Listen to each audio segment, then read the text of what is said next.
Fact or fiction? Isometric strengthening is actually better at loading your muscles and tendons than eccentric strengthening. Fact. If you thought that eccentric loading was the best way to strengthen your tendons, you're actually wrong. And you know what? I was right there with you. I've come across some new information and research I wanted to share regarding isometric strengthening. And yes, these are what I usually call the boring exercises. You're not moving and it doesn't feel like you're burning any calories.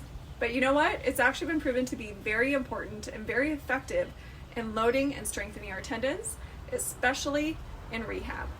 Let's do a quick review.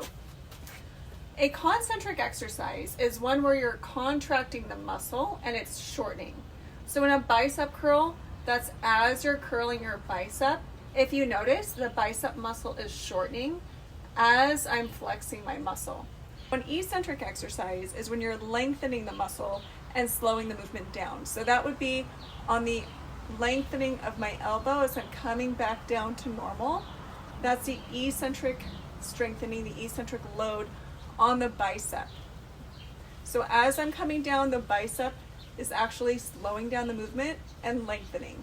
So an isometric is when your muscle is activated and engaged, but there is no movement in the joint and you're not shortening or you're not lengthening. So an isometric for my bicep, for example, if I had something here, you see my arm is not moving, I'm not bending my elbow and I'm not lengthening, I'm literally holding it against my arm and my bicep is activated.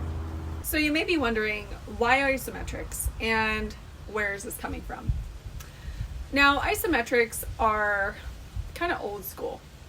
A lot of the times when in physical therapy, you see these really old school exercises where people are doing what looks like barely anything.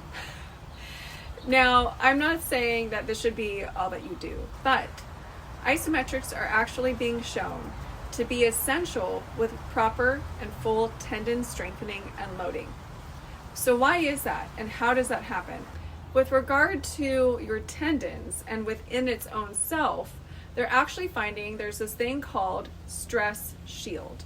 Basically, all of the muscle around the injured part of the muscle or tendon is protecting that weaker portion. So when you're doing an eccentric load or a concentric contraction, you're not exactly recruiting the weaker part of that tendon or muscle. The stronger parts of that area are actually shielding that tendon from force. That's why people tend to tear tendons and muscles when they're in the middle of their exercise versus in the warm-up. Because in the warm-up and in those first parts of their activity, those stronger areas are taking up most of the load and most of the force. So then when they go to do a sudden movement or they go to do something heavy or they go to sprint, etc., those weaker parts are not ready for that load and they're the ones that get injured. So if you're training or you're rehabbing and you're coming back from an injury, when you're doing what you think is right, you're doing your eccentric strengthening, you're doing your concentric strengthening, and you're doing them in the proper reps and sets. Yes, you are strengthening your body and your muscles, however, you aren't exactly strengthening those weaker parts of the tendon and the muscle. And that's called stress shield. These other areas of the muscle are overtaking that extra load and not allowing those weaker parts to activate. So what we've been finding in research is actually the isometrics and prolonged holds allow for those stronger parts of the muscle to fatigue out so we can properly load those weaker areas. One of the things that I teach in rehab, especially with regard to posture and scapular stability and neck stability, as well as your core, is prolonged holds. Holding for prolonged periods with regard to postural exercises, planks, etc.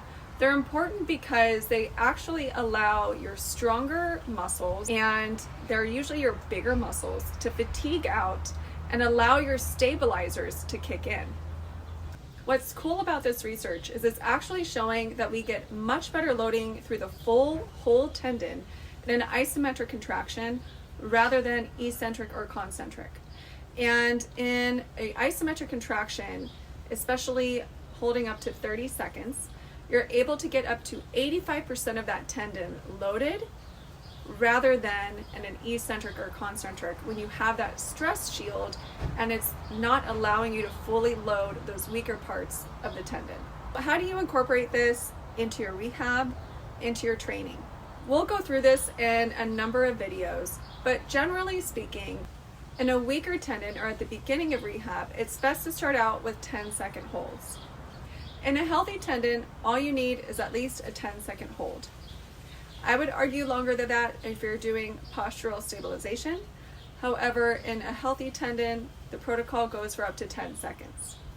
In a weaker tendon or one that you are coming back from an injury, it's good to work up to holding about 30 seconds. At 30 seconds, you're able to get about 85% of that tendon loaded, and then longer than that, you have diminishing returns. But working up to a 2-minute hold, you can still get that extra 15% and fully load that tendon.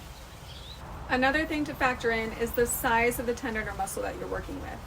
If you're working with your fingers versus your Achilles tendon, you would be holding for longer periods as well. And that's where you're going to work with your medical professional, your physical therapist, to help you work through what's going to work best for your body and for your tendon that you're rehabbing.